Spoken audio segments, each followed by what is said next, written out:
Hello, my friends. Today, I'd like to start with the situation on the front. Let's begin with the Kostiantynivka direction. Here, the Russians have managed to advance quite a bit along the flank, and attacks are already being reported near the village of Torske. The Russians are also assaulting Stepanivka, Klebanbyk, Pleshiivka, the outskirts of Kostiantynivka, Pretechene, and are pushing through beyond Chasiv Yar. The activity remains extremely high, and as we can see, the Russians are gradually moving forward.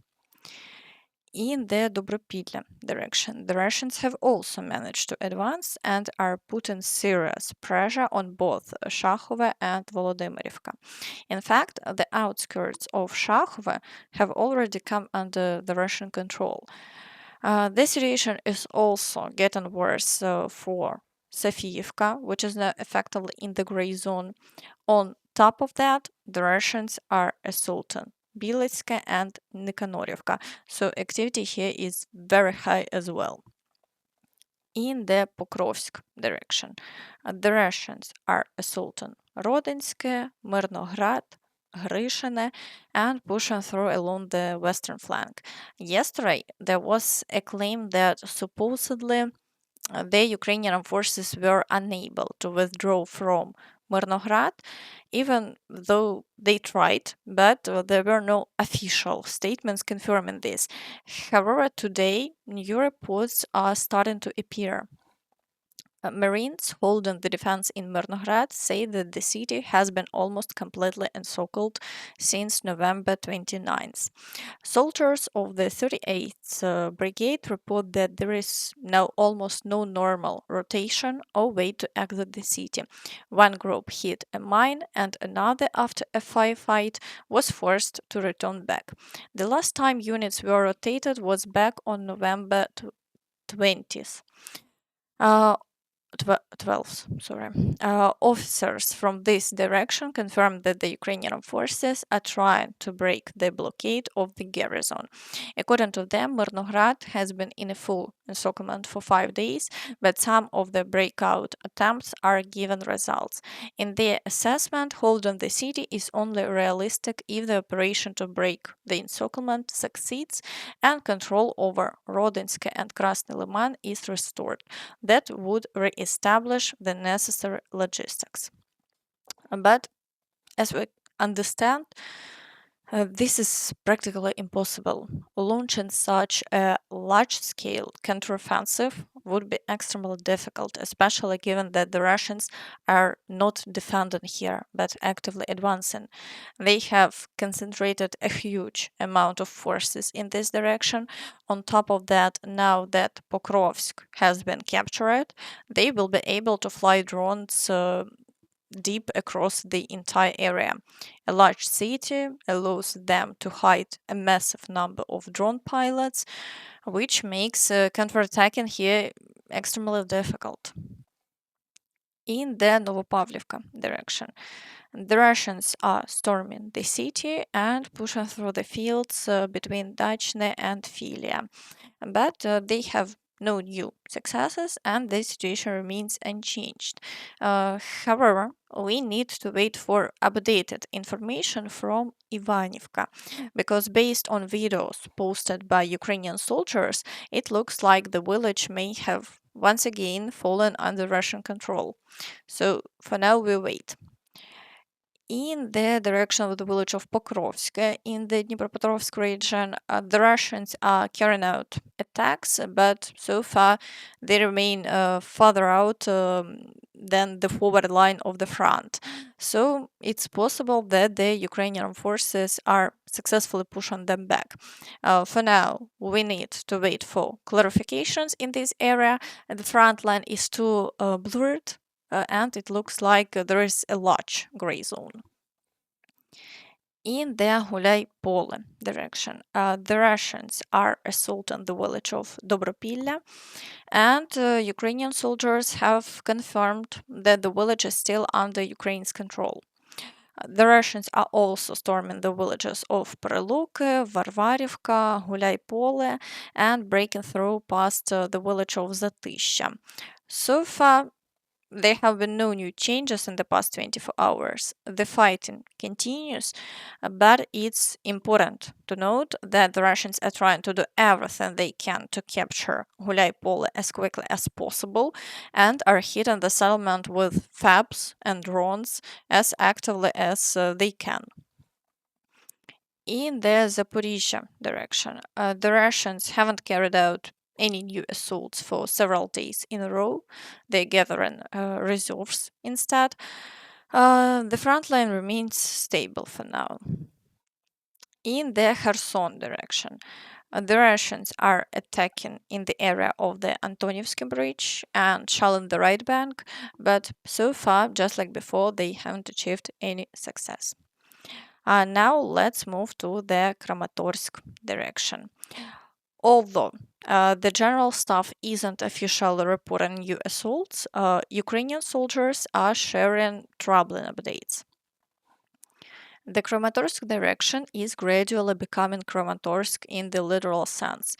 This is due to a sharp increase in Russian activity near the area toward Malinivka, where the distance from Kramatorsk to the front line is already only about 16 kilometers, which in today's reality isn't much at all for the city to soon start feeling the full destructive impact of this war.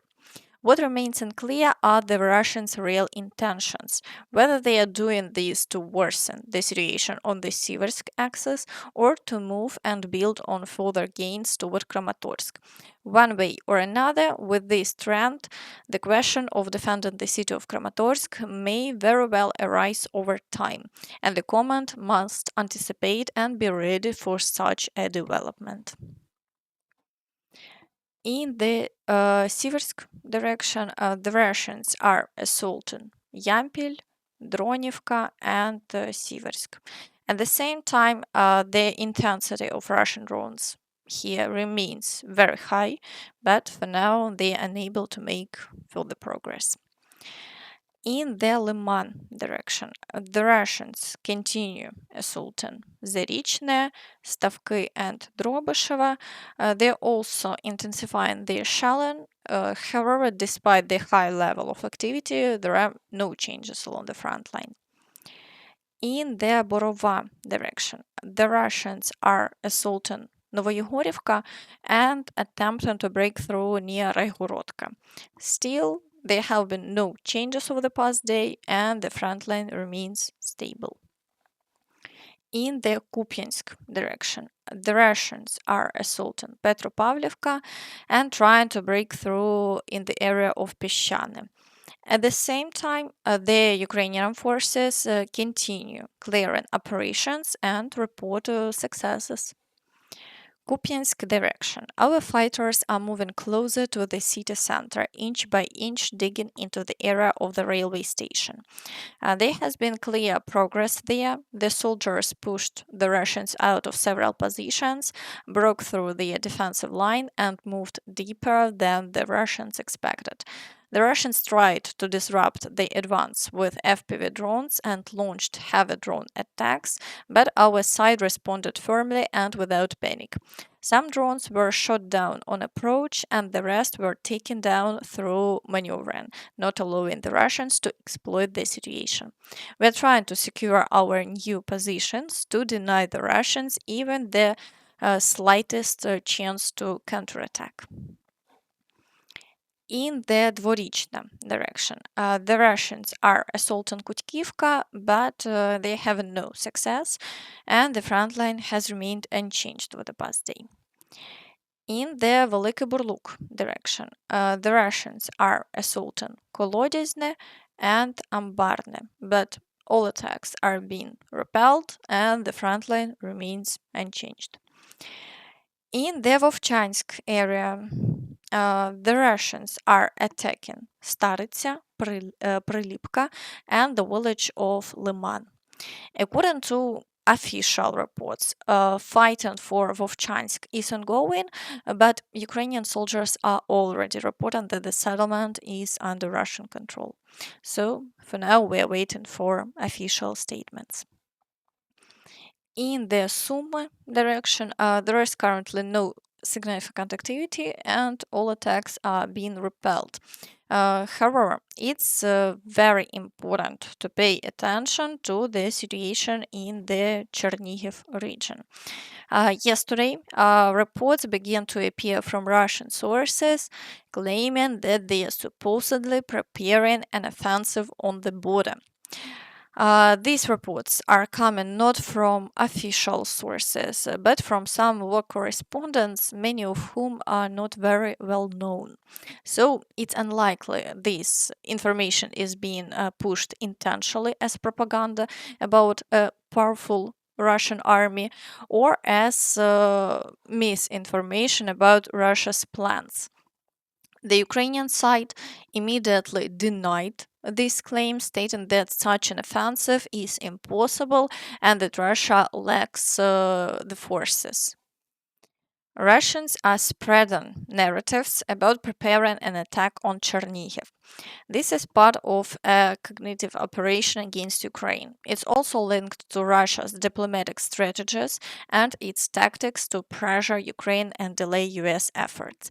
The goal is additional pressure on Ukrainian society and an informational simulation of the Russian army's ability to win everywhere on the front. It should be noted that Russia has no real forces or means to attack Chernihiv. Ukrainian defense forces control the situation in Chernihiv, and any provocations along the border are being stopped by force. Such provocations may still occur. The Russians have conducted similar cognitive operations previously regarding Sumy and Kharkiv. As a reminder, the Ukrainian forces stopped the Russians who didn't have the strength to advance on major cities. As we can see, the official statement is that the Russians lack forces and have no plans to advance. I cannot dispute that, but it's important to note that similar statements were made before the Russians launched attacks in the Kharkiv and Sumy directions. The same pattern repeats each time. And in general, for the past 4 years, there has been information claiming that the Russians lack the strength and resources to attack, yet somehow they continue to slowly push forward. Therefore, it's better to be prepared for the possibility that they could realistically expand the front. Currently, the Russians are carrying out shelling of settlements using Shahed drones and are actively destroying energy infrastructure in Chernihiv region. Could this be preparation for offensive actions? Share your thoughts in the comments. And that's all from me. So please don't forget to like this video, subscribe to the channel and hit the notification bell to stay updated on all the latest news. Thank you for watching and see you next time. Bye bye.